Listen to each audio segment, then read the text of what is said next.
Good morning, everybody. Welcome to Next Up Headquarters. For 18 years, we've been mobilizing young voters, developing bold leaders, and redesigning Oregon's election system.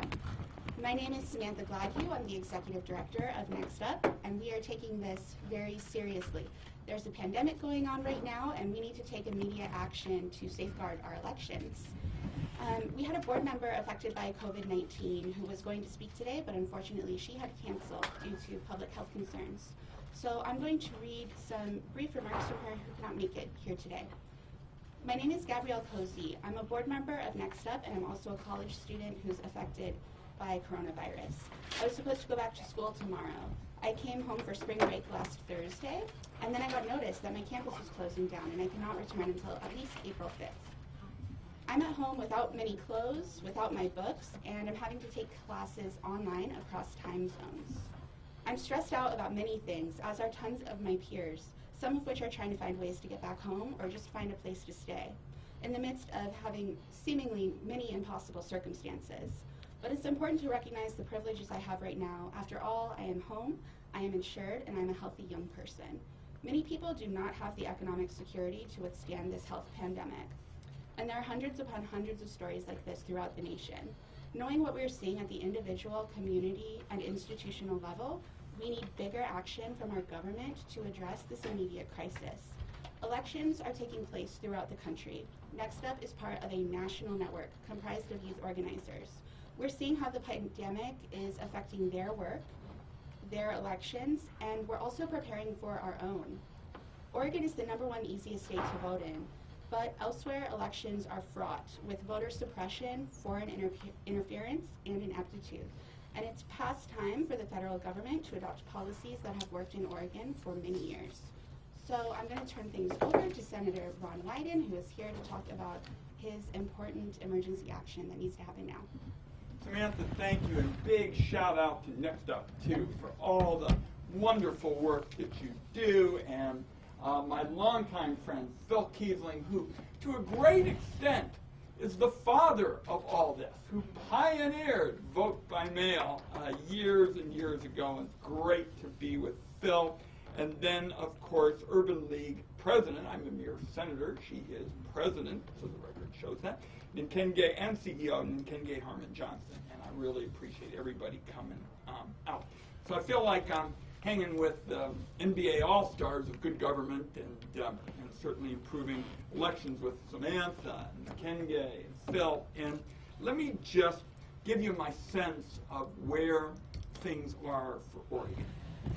There are two urgent pieces of business that are now colliding in real time.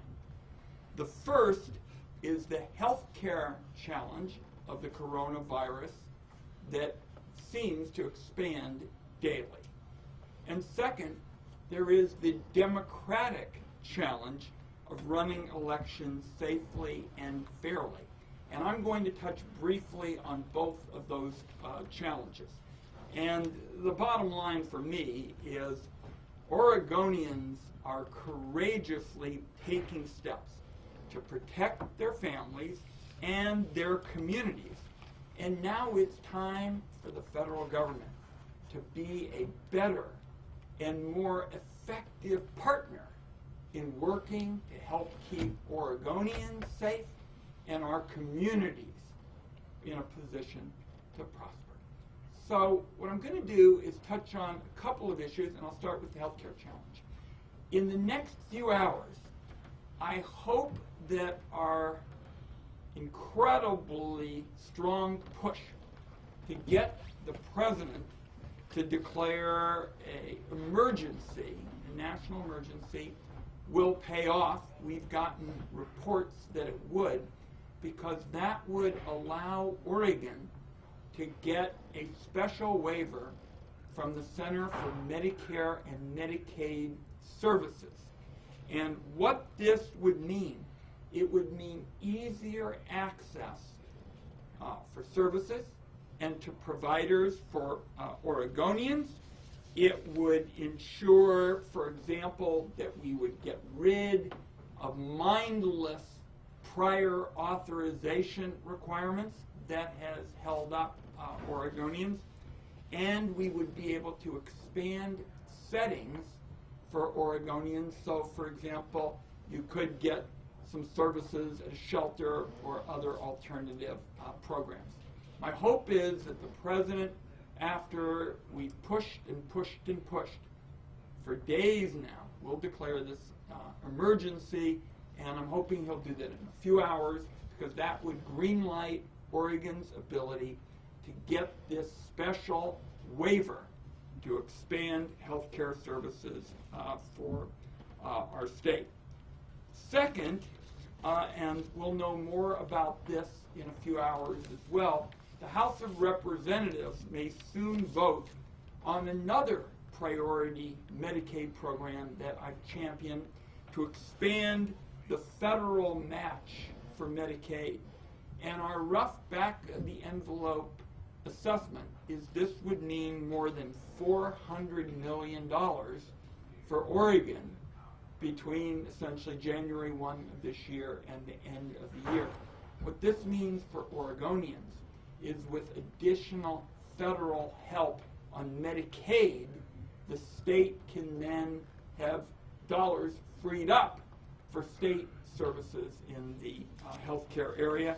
So two big developments here, hopefully tied down in the next few hours on Medicaid, and as the senior Democrat on the Senate Finance Committee, which has jurisdiction over Medicaid, these are special healthcare priorities for me that I have put in many, many hours as well.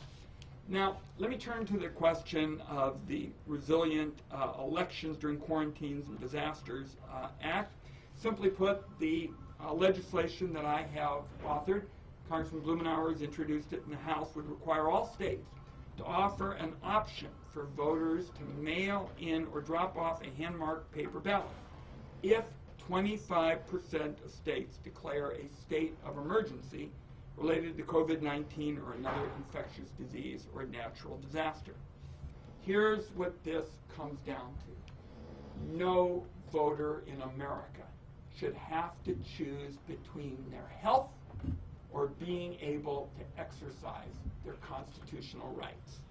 Under my legislation, they would not have to make that choice, because if disaster strikes, seniors, those with compromised immune systems or other at-risk populations, all of them would be able to get a paper ballot that they can return by mail or drop off at the drop sites that we are all so familiar with. And a lot of people have said, well, Oregon's already doing it. Why is something like this so important? Well, two reasons. First, when Oregonians have a good idea, we like to pick up on it and make sure that the rest of the country can use it as well. But second, it has direct relation to the importance of our votes and our values. For example, if another state where you can't vote by mail has seniors who can't get to the polls or others who can't vote by mail, and either they can't vote or they're using machines that get hacked or something, often what that means, because we've seen national elections decided by a few counties and a small number of voters, that means that without the opportunity to have a accessible, good approach to voting like we have with our vote by mail system, Oregonians might have some of their choices not really valued and not enacted into law. So there is a direct connection between votes counting in Oregon and votes counting in other parts of the country, the way they would with vote by mail in an emergency. And we know, because elections do often get decided by a few votes in a few areas, that all it takes is a few of those areas leaving their seniors and others not able to vote, or a ballot gets hacked because you can't vote by mail, and all of a sudden Oregonians have their wishes flouted. Now, we have been one of the 34 states that basically has used no excuse voting and other approaches to ensure voting by mail.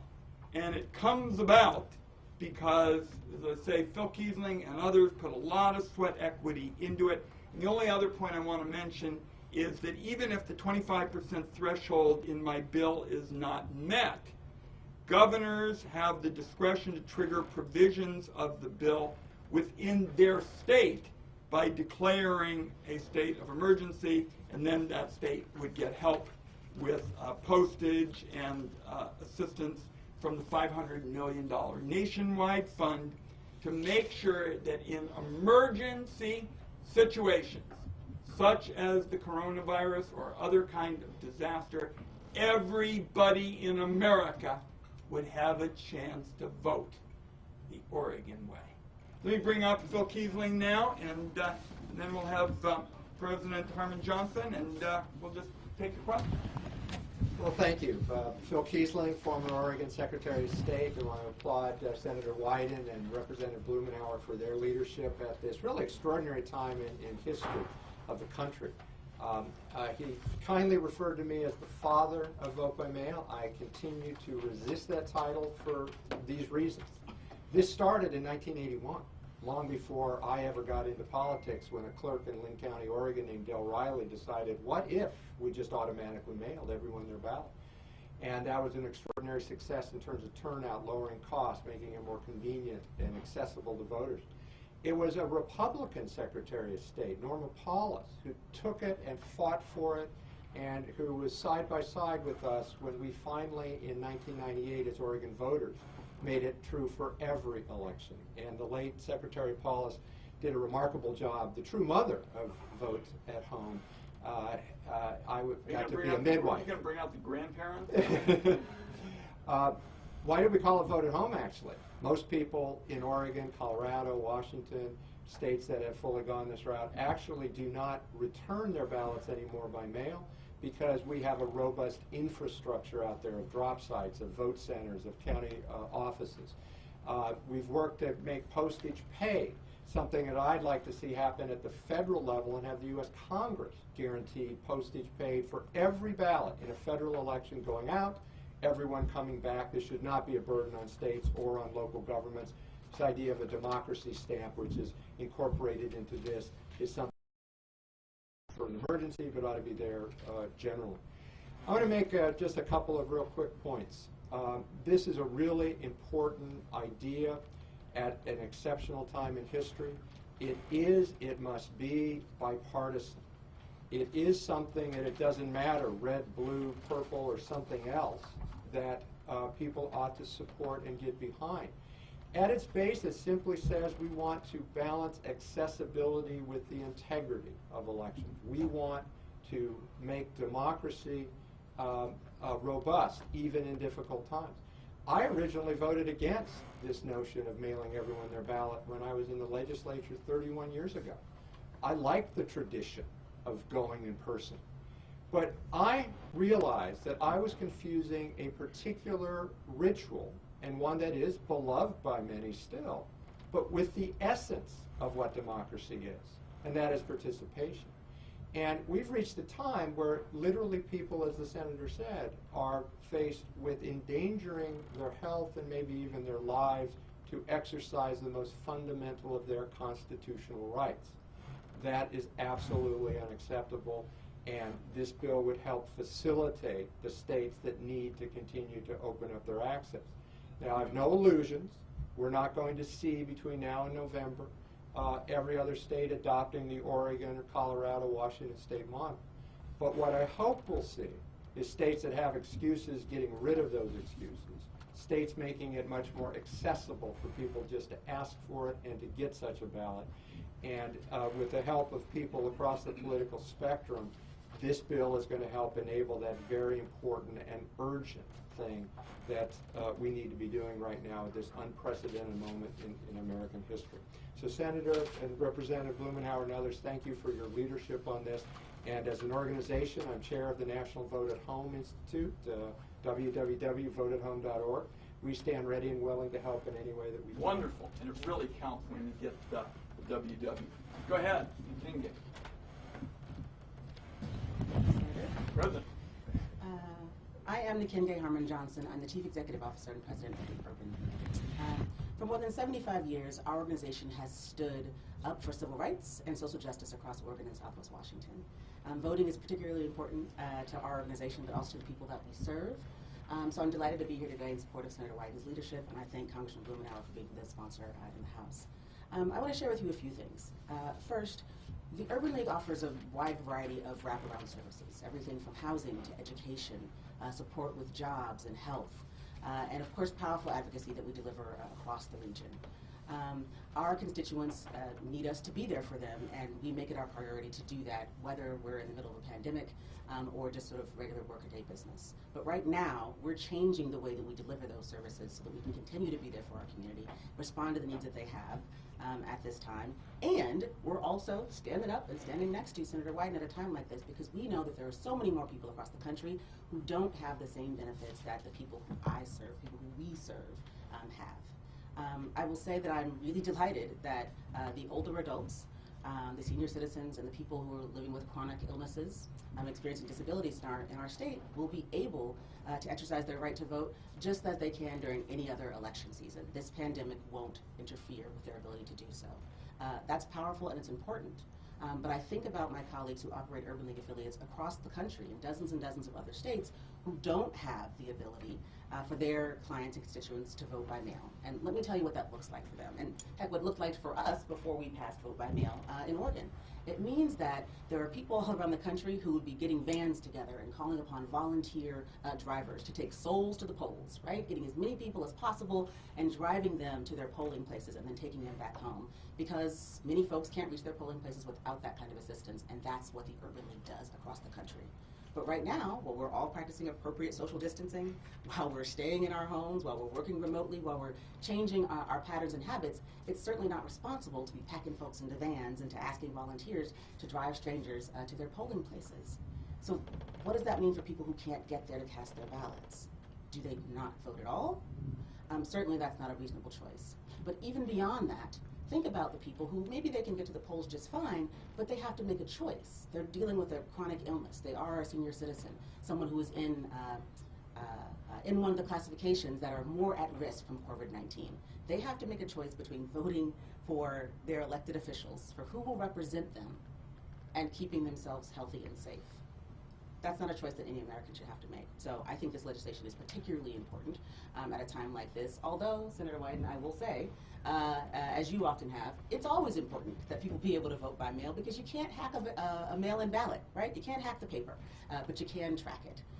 So one of the things that I think could be very powerful about this assistance that the Senator and Congressman Blumenauer are seeking to provide to other states is that other folks will learn what we already know as Oregonians, that voting by mail is safer, it's quicker, and it saves money. So even though we're doing it during this time of emergency, and I hope that your colleagues will agree and pass this legislation very quickly, hopefully other jurisdictions will learn what we already know, and that is voting by mail makes sense all of the time, and maybe it will stick. Way too logical for the federal government. Okay, we'll all three go up separately. I'm not sure who can answer this, but it's March for a November vote. How can another state, how long does it take them to switch from electronic to a paper? When this country has a big challenge on its hands, we can move really quickly. And one of the reasons that I dropped this bill now is I think there's a big wake-up call all over the country because of the coronavirus and the prospect that some folks wouldn't be able to vote. And in a national election, they really, as I indicated, even if we can vote by mail, somebody else can't vote by mail. That could really be the deciding factor. So there's no question that it'd be great to have another 6 months on top of this. Be a lot better if we didn't have the virus, and frankly, we can have a debate about that because, you know, the Trump administration closed down the pandemic office essentially in 2018. We might not be going through all these things that we're going through. But the point is, when something important is on the line, and it's about as important as it gets to protect a basic constitutional right for Americans, the right to vote, this country can move in a hurry. And I've already been reaching out to various officials. And by the way, just since we've been talking about this, a number of states, even before the enactment of the bill, have said, you know, these people who've got this legislation in Washington, D.C., and Phil's group and others, they're making a good point. We got to get ready, and they're already moving to expand vote by mail. So we use these next 6 months. It's a little over 6 months, essentially, and we can make a big difference in ensuring that Americans from sea to shining sea do not have to choose between their health and protecting their constitutional right to vote. But realistically, Yeah, sure. how, I mean, in the real world, can you turn in 6 months to a paper ballot? If I may say, I heard this morning that the state of Louisiana has decided to delay its elections because of the concern related to the pandemic. Imagine what that means in the local communities and parishes all across Louisiana. Local officials are scrambling to figure out what to do next. Well, as long as they're doing that, they may as use their nose to the grindstone that time to focus on voting by mail. And that's not to say that it will be easy, but there are already thousands of elected officials, elections officials across the country who are struggling to figure out how to get through this and what to do next. So it won't be easy. I don't think it will necessarily be quick. But of course, there are examples in other states of how they already vote by mail, right? The senator mentioned that in some places you have to have a very good reason that's approved by your local jurisdiction to get your ballot via mail. But in other places, you know, perhaps you live abroad, you're in the military, and you can get your ballot by mail if you fall into those classifications. There are already processes in place.